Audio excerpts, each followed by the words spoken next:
So, all right, so continue.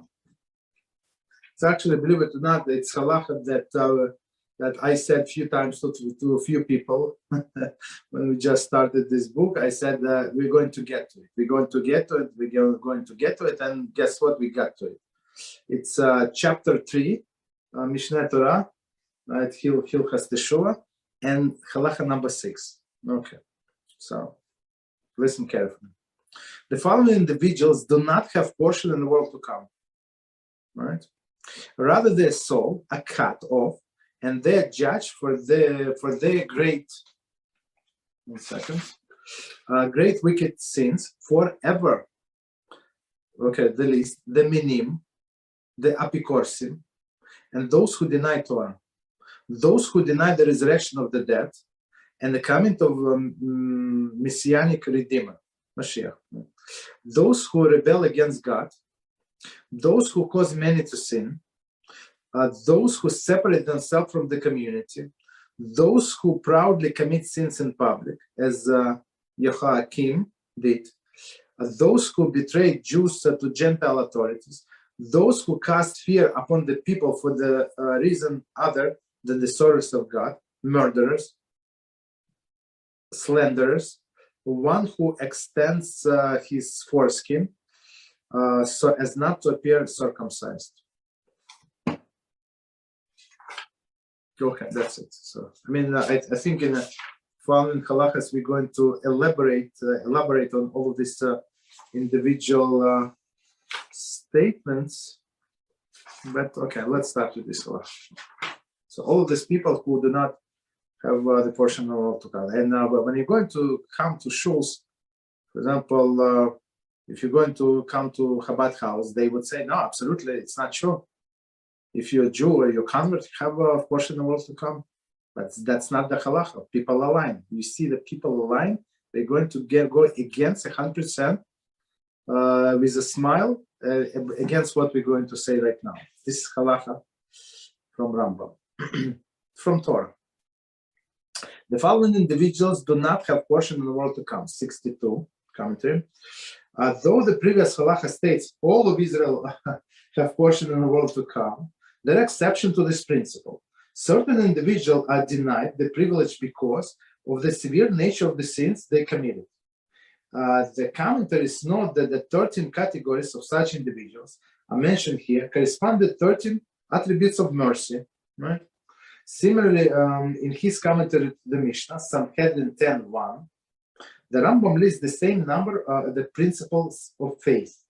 So in the morning, in our Siddur, in the morning, as additional things where you say after Shacharis services, that's 13 principles. Okay. Judaism. Okay, 62. All right. So one more time. So even though, just to explain what we just said, in the previous Mishnah we said that all of the Israel have a portion of the world to come. It is true unless they lost it. It's like a person comes with he or she bought a ticket, and then he lost the ticket. Okay, it's very good, and he's trying to enter some. Okay, what is the ticket? I lost it. Okay, so there is that's it. All right. So, and how a person can lose this ticket by doing some some very severe sins. Okay. So continue. Actually, from the beginning. No, continue. Rather, the souls are cut off, and they're judged. Cut off. What does it mean? Chapter 8, Halachah 1. Rambam writes. So we're going to get to it. Rambam writes what? The good that is hidden for the righteous is like a life in the world to come. So we have to understand what it says here. The purpose of this world is to get to Olam Haba, to the world to come. That's the whole purpose. It's like they call it a corridor. They call it a vestibule. It's like like temporary place where you get before you enter the main hall, the main, right? So it's only temporary that we're here, right? And the all good for the people is hidden, right? For the righteous in the life in the world to come. So all of the good going to come at the end. Continue. The retribution that the wicked will suffer is that they will not merit this life.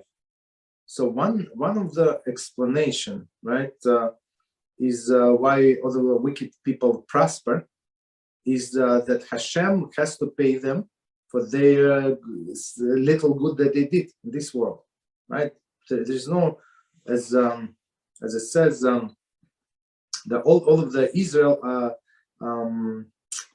full of the mitzvahs as a pomegranate, right? As a pomegranate, Baruch Hashem, pomegranate has a lot of seeds, right? Baruch Hashem. So is every Jew. So maybe some is a rotten pomegranate, let's say, right? And but there is still mitzvahs. But because of this person made such a severe, grave sins that he's not going to get the place in the world to come unless he does teshuvah, serious teshuvah, which is not always such an easy thing to do, right? So Hashem has to pay him for whatever good he did in this world, because we call Hashem just.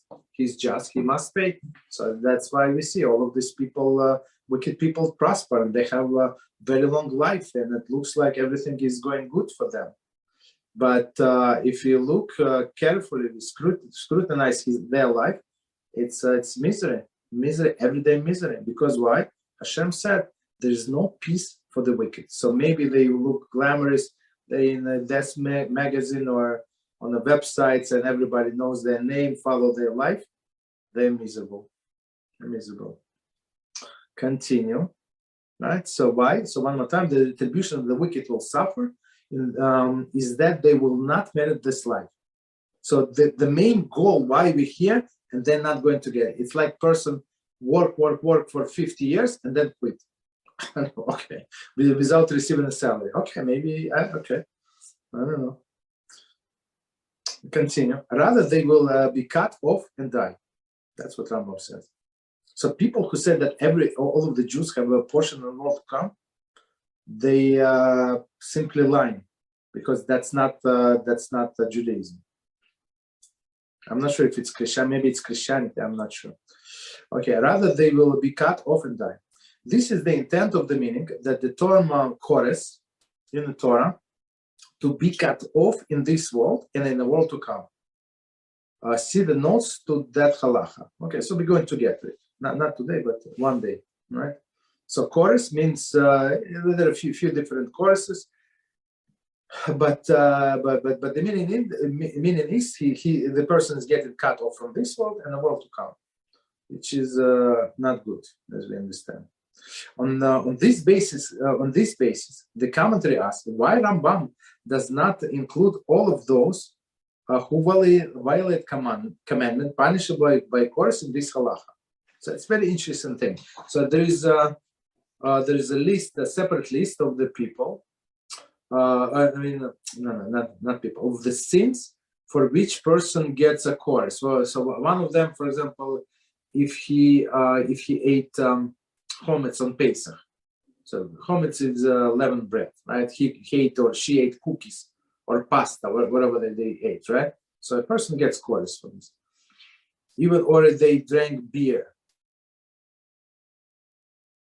Does it get? I mean, it depends how much beer they drank. Okay, so the question is why Rambam did not include all of this other categories of people in this halach. Okay, so let's see the answer. They explained that for the sins mentioned here, in addition to the punishment being cut off from the world to come.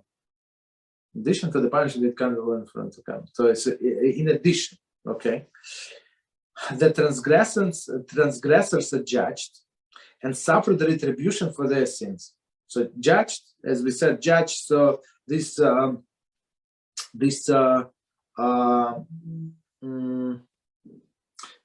that some people say that a person is being judged for 12 months. So first of all, there are two opinions about it. First opinion is that's the place of Gehinom that call 12 months, and then a person goes to the different chamber. One opinion. The second opinion is it's a judgment itself. Judgment meaning the court procedure. It's a 12 months, and only after that, person goes and receives his sentence.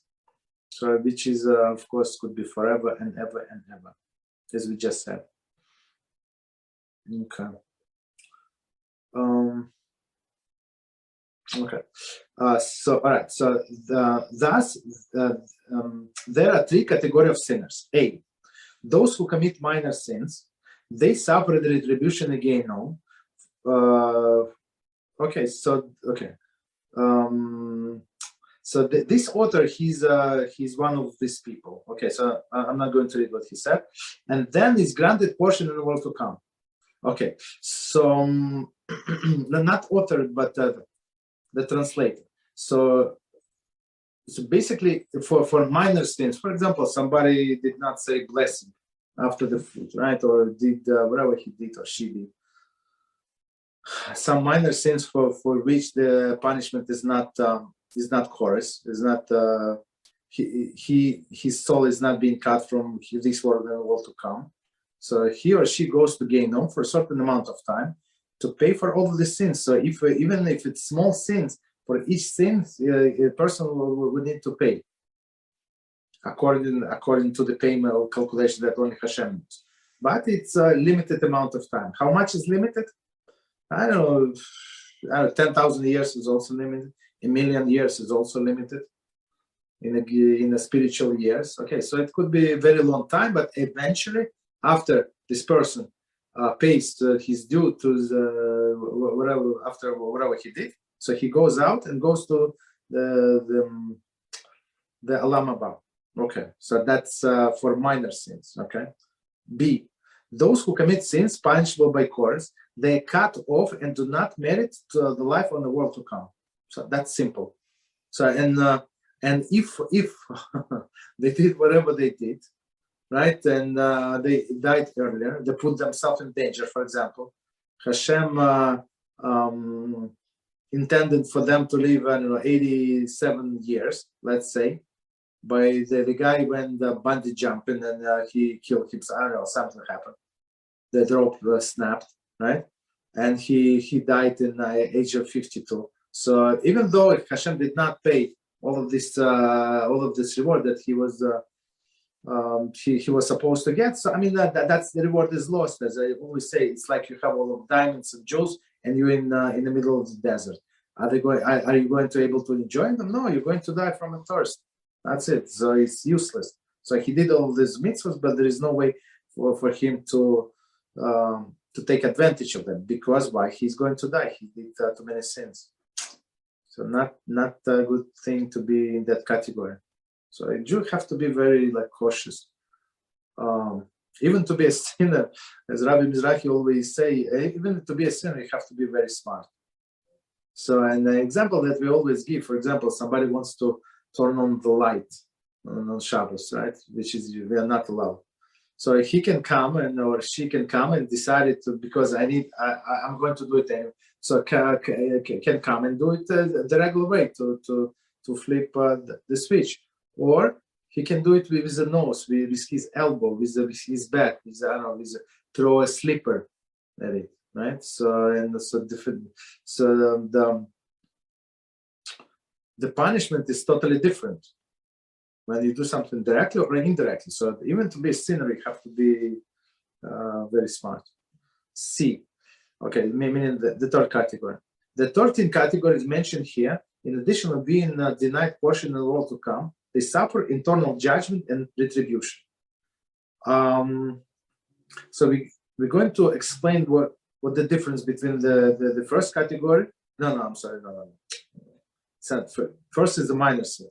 So between second, the chorus, they cut off and do not merit the life of eternity.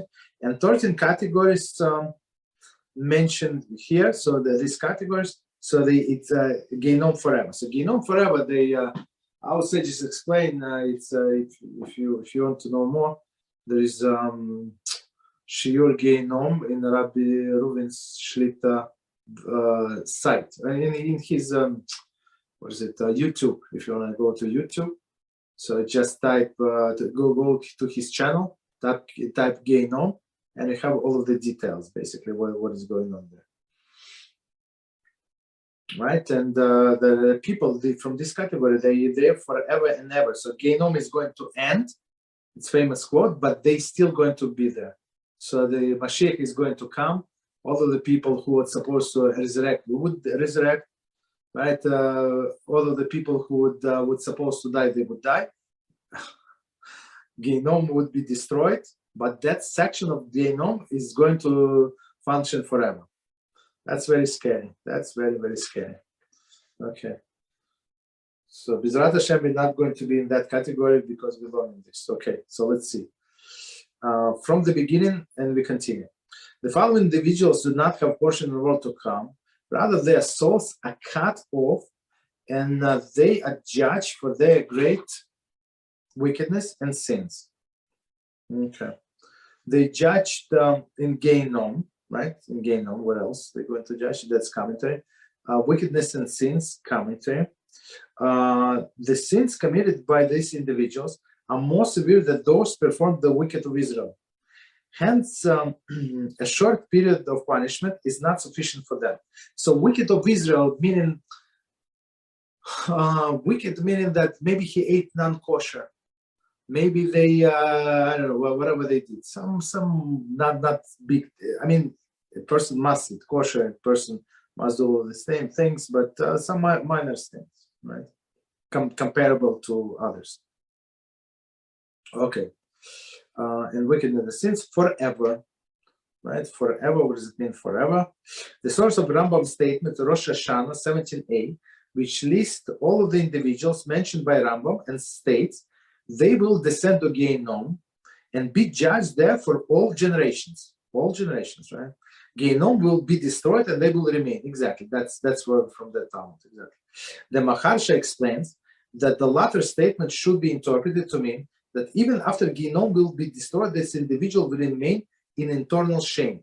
But our sages explain it's actually internal shame, but it's one chamber. The lowest chamber is seventh chamber of Gehinom. It's not going to get destroyed. Okay. However, the text Eser Ma'amarot develops this principle that the soul of each Jew is eternal spark of godliness. Okay.